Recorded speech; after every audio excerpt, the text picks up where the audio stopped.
नमस्कार, स्वागत है उत्तराखंड के इस खास बुलेटिन में और मैं हूं आपके साथ योगेश पांडे। खबरों का रुख कर लेते हैं। हरिद्वार जिले के एक निजी अस्पताल ने कोरोना मरीजों की मौत की जानकारी छिपाए रखी। 19 दिनों के बाद अस्पताल में 65 मरीजों की मौत का खुलासा हुआ है। स्वास्थ्य विभाग की ओर से इस मामले को गंभीरता से लिया जा रहा है। बता दें कि हरिद्वार स्थित बाबा बर्फानी हॉस्पिटल प्रशासन ने कोरोना संक्रमित मरीजों की मौत की सूचना स्वास्थ्य विभाग को नहीं दी है। सरकार की ओर से पूर्व में भी कोरोना का इलाज कर रहे अस्पतालों को निर्देश दिए गए कि कोरोना मरीजों की मौत की सूचना 24 घंटे के अंदर राज्य कोविड कंट्रोल रूम को दें।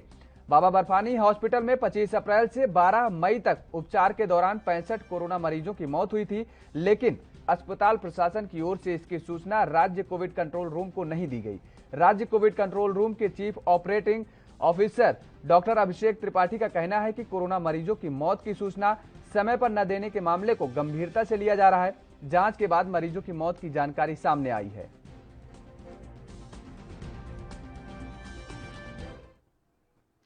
तो कोरोना के लिहाज से दून में भी हालात अब कुछ संभलने लगे हैं। सुकून इस बात की है कि संक्रमितों की संख्या में कई दिन बाद गिरावट देखने को मिली है। जिले में शुक्रवार को 1583 मामले सामने आए हैं। यही नहीं, संक्रमण दर भी घटकर 16.92% पर आ गई है। कोरोना कर्फ्यू में कुछ हद तक लगी आवाजाही पर लगाम का भी यह असर हो सकता है। फिर भी खतरा अभी टला नहीं है। जरा सी लापरवाही संक्रमण को एकदम से बढ़ा सकती है। दून में नए मामलों की तुलना में ज्यादा लोग स्वस्थ हुए हैं। यहाँ 1736 व्यक्तियों ने कोरोना से जंग जीत ली है। कई दिन बाद ऐसा हुआ कि शहर के मुख्य कोविड अस्पताल दून मेडिकल कॉलेज चिकित्सालय में 24 घंटे में कोई मौत नहीं आई है और 1 से लेकर 7 मई के बीच दून के संक्रमण में 75.95% का इजाफा दर्ज किया गया था। 7 मई को दून ने 34.36% के साथ संक्रमण का नया रिकॉर्ड भी बनाया था।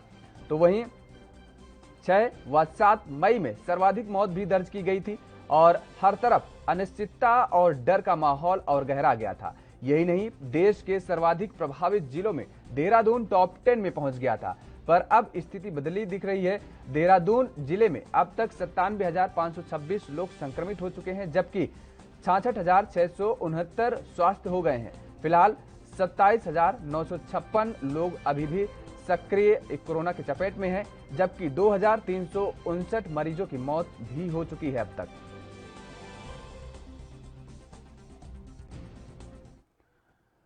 उत्तराखंड के सीएम तीरथ सिंह रावत एक दिवसीय दौरे पर शनिवार को चमोली पहुंचे। यहां पर सीएम रावत ने जिला चिकित्सालय में ऑक्सीजन प्लांट का निरीक्षण भी किया। उन्होंने अधिकारियों को कहा है कि 2 दिन में इसको स्थापित करिए ताकि हॉस्पिटल में जल्द से जल्द ऑक्सीजन सप्लाई हो सके। सीएम तीरथ सिंह रावत ने अधिकारियों के साथ कोविड हॉस्पिटल का भी निरीक्षण किया। इस दौरान उन्होंने डॉक्टरों को निर्देशित करते हुए कहा कि कोविड के मरीजों का सही ढंग से इलाज करें और किसी भी चीज की उन्हें कमी न होने दी जाए। इसके बाद सीएम पीजी कॉलेज गोपेश्वर पहुंचे, जहां उन्होंने 18 वर्ष से लेकर 44 वर्ष तक लोगों के टीकाकरण किया जा रहा है सेंटर का निरीक्षण करते हुए अधिकारियों से जानकारियां जुटाई और अधिकारियों को निर्देशित भी किया कि जिले के दूरस्थ क्षेत्रों में भी टीकाकरण के सेंटर खोले जाएं ताकि लोगों को टीका लगाने के लिए ज्यादा दूर न जाना पड़े। डीएम को इस मौके पर खास करके उन्होंने इसका ध्यान देने की बात कही है। जिस तरह से कोविड की स्थिति है और हमारा पहला कर्तव्य है, जान है तो जहान है और सबको कोविड का पालन करना चाहिए। भारत सरकार की जो गाइडलाइन है, मास्क लगाएं, सैनिटाइज का उपयोग करें, बार बार हाथ धोएं, दूरी बनाए रखें, इसको जरूरी है और इसका यदि हमने पालन किया तो इस कोविड से हम निजात पाएंगे, इस पर जीत सुनिश्चित होगी। ये मेरा आपके माध्यम से भी आम जनता को आह्वान है, कहना है। ऑक्सीजन प्लांट पहले भी चालू था, लेकिन आज पूर्वत और 2 दिन के अंदर ये तैयार हो जाएगा, ऐसा मैंने निर्देशित किया है और फिर उसके बाद कोई कमी ऑक्सीजन की नहीं रहेगी। साथ ही आज कल रात में 100 मैट्रिक टन भी हमारा बंगाल और झारखंड से आया है, जो रात को ट्रेन आई है। उसमें से भी हम लोग 40 एमपी के कुमाऊं मंडल में और 60 यहाँ, और यही सब जगह अन्य डिस्ट्रिक्टों में भी आएगा, यहाँ भी उससे आएगा। और मैं सोचता हूँ कि जो ऑक्सीजन का अभी तक पूर्ण मात्रा में अपने यहाँ वैसे ऑलरेडी 6 प्लांट थे, लेकिन अब हर जिले में हमने प्लांट तैयार किया है। तो कहीं 2 दिन बाद, कहीं 3 दिन बाद, कहीं शुरू हो गया है पूरे उत्तराखंड के अंदर। और मुझे लगता है कि अब जिलों में ही ऑक्सीजन प्लांट का ऑक्सीजन मिलना शुरू होगा। कोविड-19 महामारी के बीच जब पूरा प्रदेश संक्रमण के हमले के त्राहिमाम कर रहा है, ऐसे वक्त में सत्तारूढ़ भाजपा के मंत्रियों और विधायकों की आपसी तकरार और टांग खिंचाई से उनकी खूब किरकिरी भी हो रही है। पार्टी नेताओं के इस आचरण से संगठन और सरकार दोनों असहज हैं। संगठन की ओर से पार्टी के सभी नेताओं व विधायकों को विवादों से बचने और कोविड-19 महामारी की रोकथाम के अभियान में जुटने के निर्देश दिए गए हैं। सूत्रों के मुताबिक पार्टी के वरिष्ठ नेताओं के एक दूसरे पर बयानबाजी और तीर छोड़ने और सार्वजनिक रूप से टांग खिंचाई के मामले को संगठन ने बेहद गंभीरता से लिया है। बताते हैं कि मुख्यमंत्री तीरथ सिंह रावत ने भी मंत्रियों व विधायकों से इस संबंध में बात की और संयम बरतने की सलाह भी दी है।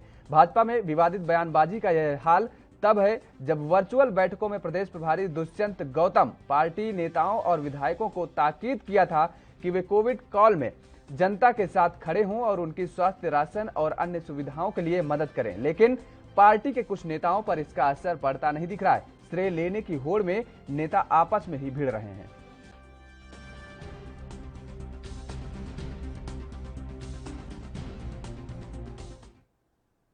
यहां रुकते हैं एक छोटे से ब्रेक के लिए। ब्रेक के बाद फौरन हाजिर होते हैं।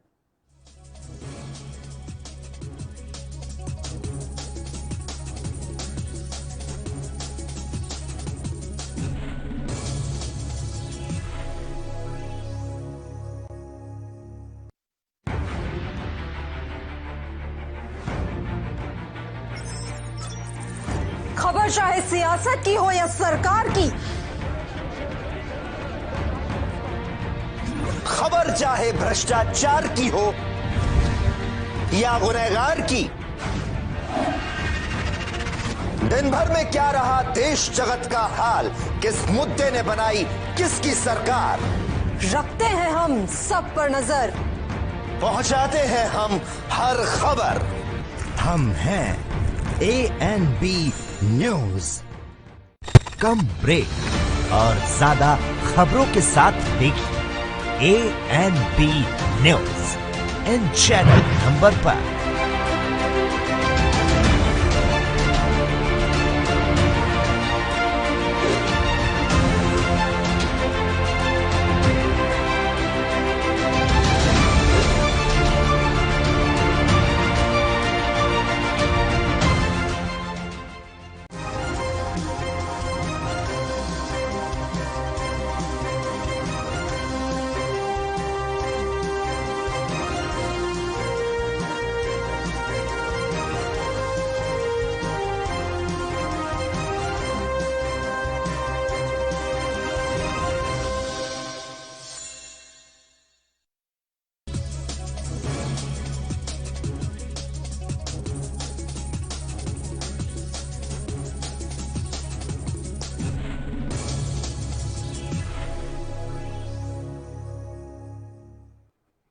ब्रेक के बाद एक बार फिर आप सभी का स्वागत है। खबरों में आगे बढ़ते हैं।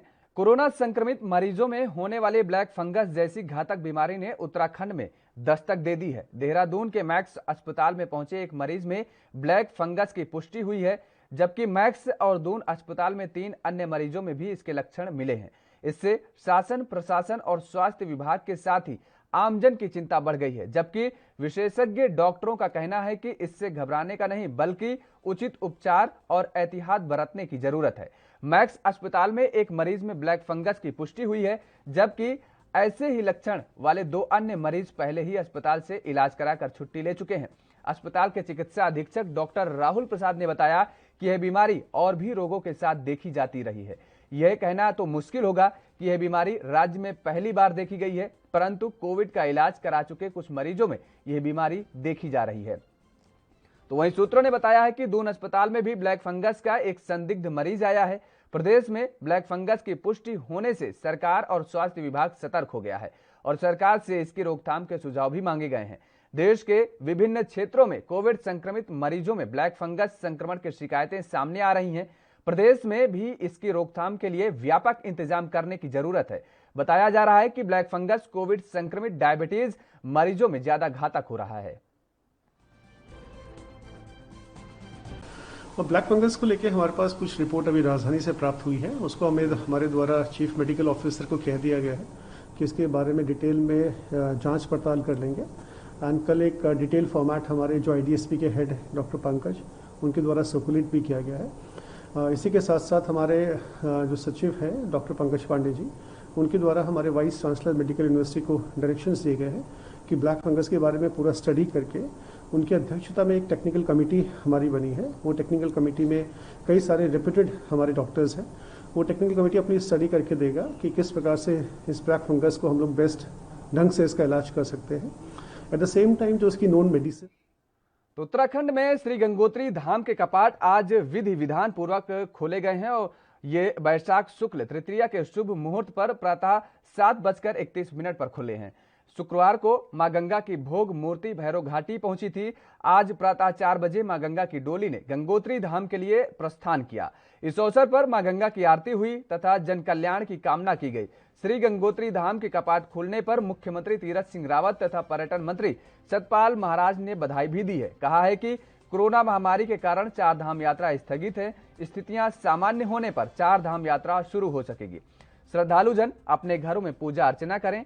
बता दें कि 4 धाम यात्रा स्थगित होने के कारण धामों के कपाट सांकेतिक रूप से खुल रहे हैं। केवल पूजा परंपरा से जुड़े लोगों को ही धामों में जाने की अनुमति होगी। धामों में पूजा अर्चना विधिवत रूप से चलती रहेगी। कपाट खोलने के दौरान कोविड गाइडलाइंस का पालन भी किया गया।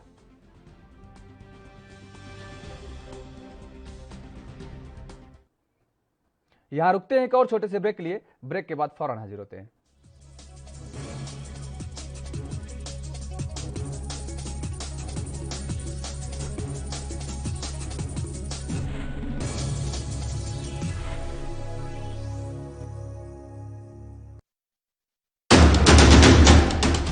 राष्ट्र धर्म रात 8 बजे सिर्फ ANB न्यूज पर। न्यूज देख रहे हैं आप। नाम हूं आपके साथ पल्लवी राजपूत। कोरोना की स्थिति दिल्ली में काफी बेकाबू। खबरनामा, खबर से असर तक शाम 5 बजे सिर्फ ANB न्यूज पर। राष्ट्र धर्म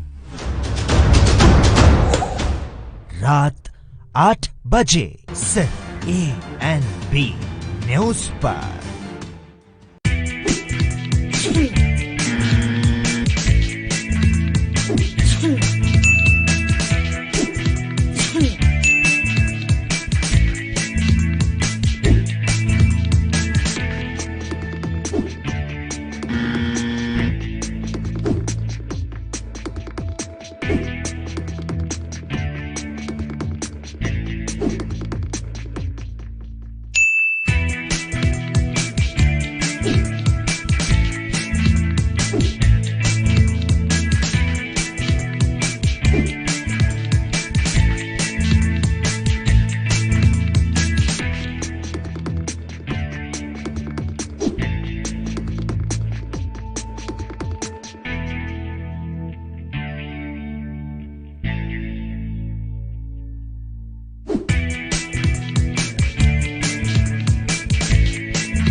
ANB न्यूज ने ठाना है कोरोना को हराना है। आपके हित में जारी।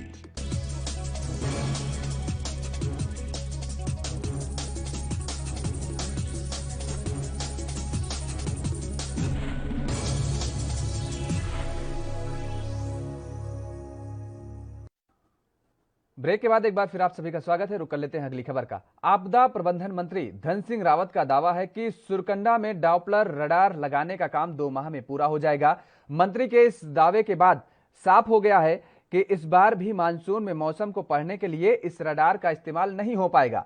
प्रदेश में इस समय 3 डॉपलर रडार लगाए जा रहे हैं। इनमें से एक रडार मुक्तेश्वर में स्थापित किया जा चुका है और इसने काम करना भी शुरू कर दिया है। इसके अलावा गढ़वाल मंडल भी सुरकंडा और लैंसडाउन में भी डॉपलर रडार लगाया जा रहा है। सुरकंडा में स्थापित किए जा रहे डॉपलर रडार का काम करीब 2 साल पहले शुरू हुआ था और अभी तक यह काम पूरा नहीं हो पाया है। खुद आपदा प्रबंधन मंत्री ने माना है कि काम की रफ्तार धीमी है। शुक्रवार को आपदा प्रबंधन मंत्री ने सुरकंडा देवी में डॉपलर रडार क्षेत्र का स्थलीय निरीक्षण भी किया और अधिकारियों को 2 माह के भीतर डॉपलर रडार स्थापित करने का आदेश भी दिया।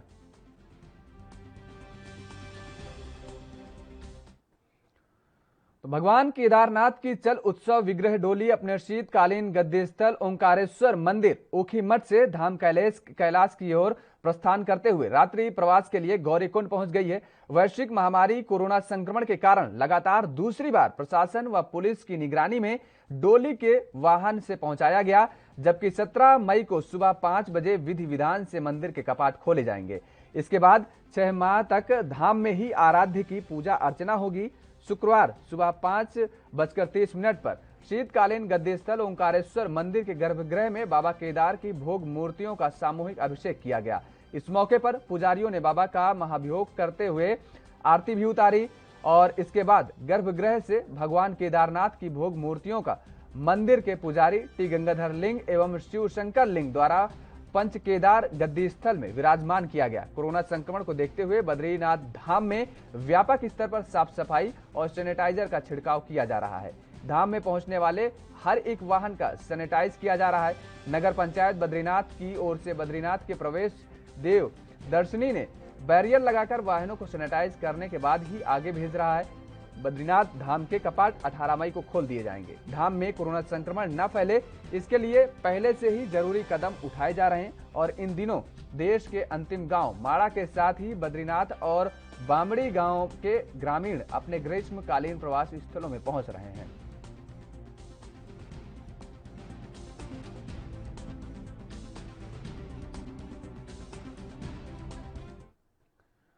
तो कोरोना संक्रमित मरीजों की सुविधा के लिए राज्य में 400 से 1000 लीटर प्रति मिनट उत्पादन क्षमता वाले 3 ऑक्सीजन प्लांट लगाए जा रहे हैं। ये तीनों प्लांट कुमाऊं मंडल में हैं। पर्यटन मंत्री सतपाल महाराज ने कहा है कि इन प्लांट के बन जाने से राज्य में ऑक्सीजन की कमी पूरी हो जाएगी और महाराज ने कहा कि कोरोना काल में प्रदेश भर में ऑक्सीजन की मांग बढ़ी है। प्रदेश में ऑक्सीजन की उपलब्धता बनाए रखने के लिए नए संयंत्र लगाए जा रहे हैं। काशीपुर के एलडी भट्ट राजकीय चिकित्सालय में डीआरडीओ की ओर से मेडिकल ऑक्सीजन प्लांट लगाया जा रहा है। 500 लीटर प्रति मिनट ऑक्सीजन के उत्पादन क्षमता वाले इस प्लांट का निर्माण नेशनल हेल्थ की देखरेख में किया जा रहा है। इसी प्रकार बजाज कंपनी द्वारा खातिमा में 400 लीटर प्रति मिनट और मेडिकल कॉलेज रुद्रप्रयाग में 1000 लीटर प्रति मिनट उत्पादन क्षमता का ऑक्सीजन प्लांट लगाए जाने की योजना है।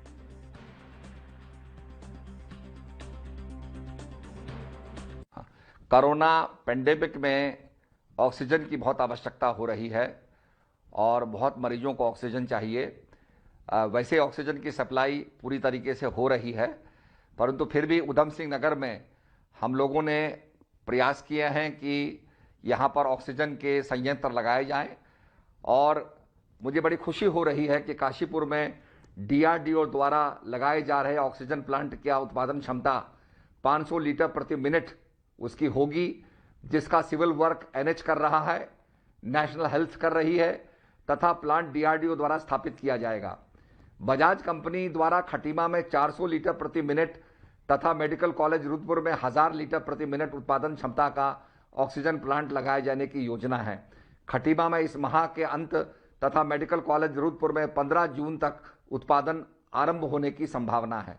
मुझे बड़ी प्रसन्नता हो रही है कि हम किसी भी रूप में ऑक्सीजन की कमी उत्तराखंड में नहीं होने देंगे और हमारा ये भी आग्रह है कि जिन लोगों ने अपने घरों में सिलेंडर छुपा लिए हैं वो कम से कम जिन लोगों को आवश्यकता है उन्हें निकाल करके प्रदान करें, क्योंकि इस प्रकार से सारे सिलेंडर लोगों के घरों में चले जाएंगे तो सिलेंडर्स की किल्लत हो जाएगी, सिलेंडर्स के लिए मारामारी हो जाएगी। तो इसलिए सभी से मेरा आग्रह है कि आप सिलेंडर्स को जो लोगों को आवश्यकता है उन्हें प्राप्त होने दें और सिलेंडर्स की होर्डिंग ना करें। जो नकली दवाइयों का इस समय धंधा कर रहे हैं उनको भी मैं सचेत करना चाहता हूं कि हम बड़ी कड़ी कार्रवाई करेंगे और कालाबाजारी को रोकेंगे, नकली दवाइयों के व्यापार को रोकेंगे और कड़ी से कड़ी कार्रवाई करेंगे इन लोगों के खिलाफ। तो इस समय हमारा यही प्रयास है कि उधम सिंह नगर में, उत्तराखंड के अंदर कोरोना काल में हेल्थ केयर वर्कर्स की भूमिका सबसे अहम है। बात चाहे कोविड अस्पतालों, कोविड केयर सेंटरों और जांच केंद्र में ड्यूटी करने की हो या फिर वैक्सीनेशन अभियान की, हर जगह स्वास्थ्य कर्मी जी जान से जुटे हुए हैं। नैनीताल जिले में 300 हेल्थ केयर वर्कर्स ऐसे हैं जो पिछले 6 माह से एक भी दिन की छुट्टी लिए बिना लगातार वैक्सीनेशन अभियान को जारी रख रहे हैं। इनमें डॉक्टर, ANM, आशा वर्कर और data entry operator, staff nurse आदि शामिल हैं। जिले में बीते 6 माह से चले टीकाकरण अभियान के तहत अब तक 2,54,263 लोगों को कोरोना की वैक्सीन लगाई जा चुकी है। जिले भर में प्राथमिक स्वास्थ्य केंद्र, सामुदायिक स्वास्थ्य केंद्र, सरकारी अस्पताल, स्कूल, कॉलेजों में टीकाकरण चल रहा है। टीकाकरण अभियान में जुटे 300 हेल्थ केयर वर्कर्स के ऊपर जिले के करीब 9.5 लाख की आबादी को टीका लगाने की जिम्मेदारी है। हर दिन क्षमता से अधिक 5,000 लोगों को टीका लगाया जा रहा है। वैक्सीनेशन अभियान को सुचारू रखने में जिले के करीब 300 हेल्थ केयर वर्कर जुटे हुए हैं और इनमें से किसी ने भी वैक्सीनेशन शुरू होने के बाद से एक भी दिन की छुट्टी नहीं ली है।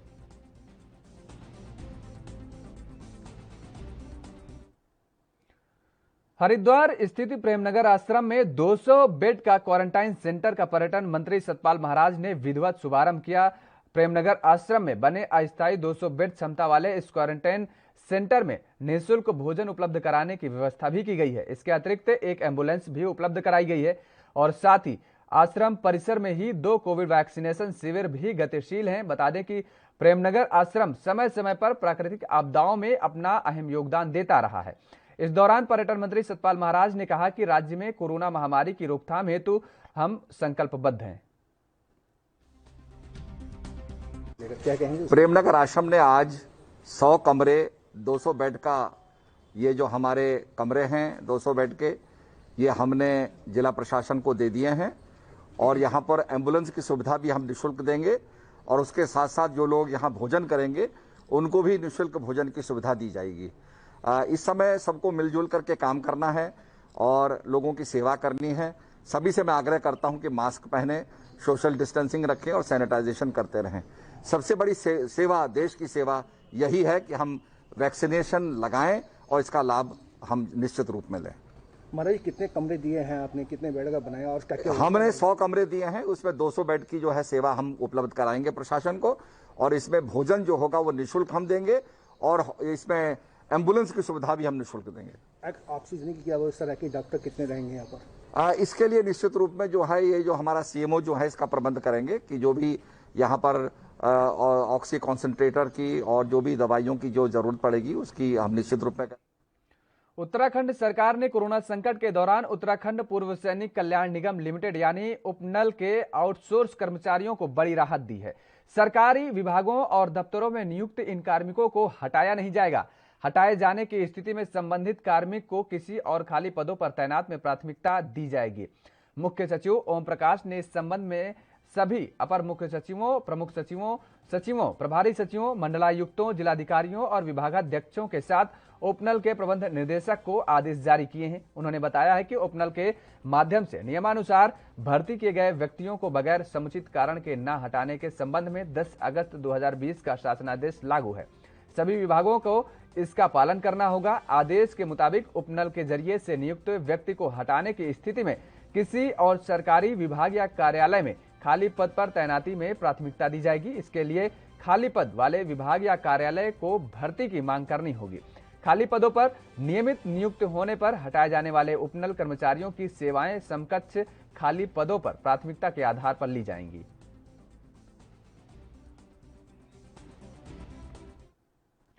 कोरोना काल में प्रदेश सरकार के कुछ मंत्रियों, विधायकों के मध्य तल्खी और बयानबाजी को उत्तराखंड के प्रदेश भाजपा नेतृत्व ने गंभीरता से लिया है।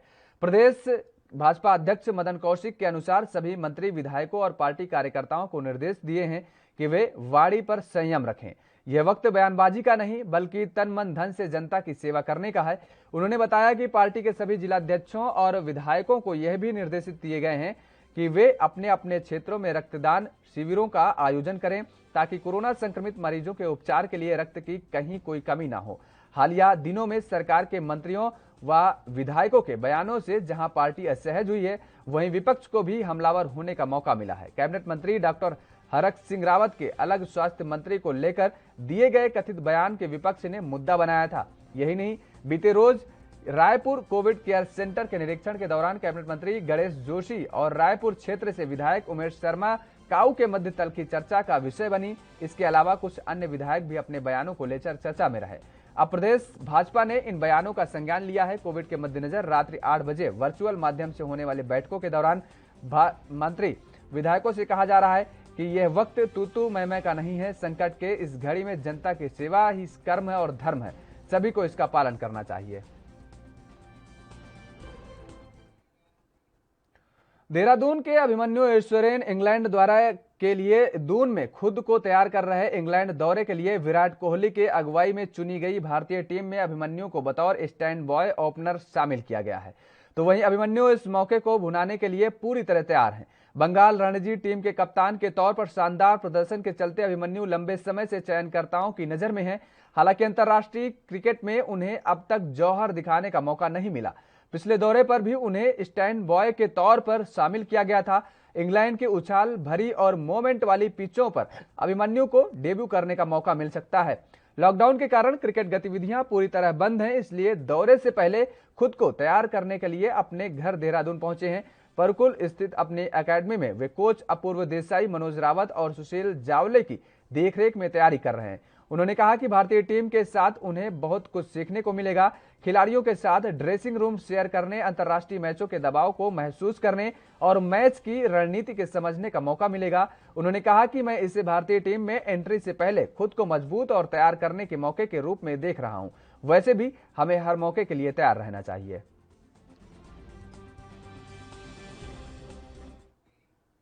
उत्तराखंड के इस खास बुलेटिन में फिलहाल इतना ही। खबरों के लिए आप बने रहिए ANB न्यूज के साथ।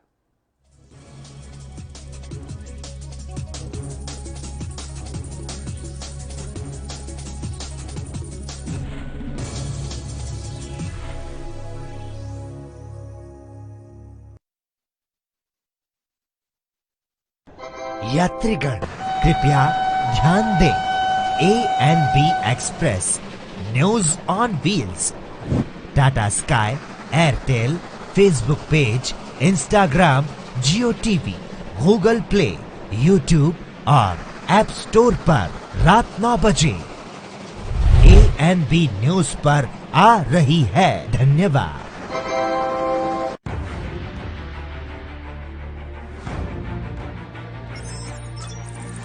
खबर चाहे सियासत की हो या सरकार की, खबर चाहे भ्रष्टाचार की हो या गुनहगार की,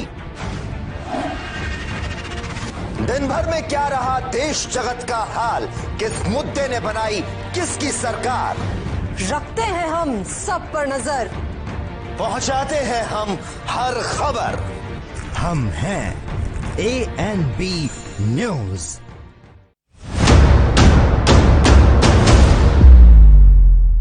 हक की बात दोपहर 12 बजे सिर्फ ANB न्यूज पर। कोविड-19 टीकाकरण सुरक्षित है। 45 साल की उम्र तो वध कोई भी व्यक्ति कोविड टीकाकरण करवा सकता है। टीका लगाओ, परिवार बचाओ। पंजाब सरकार वालों जनहित में जारी।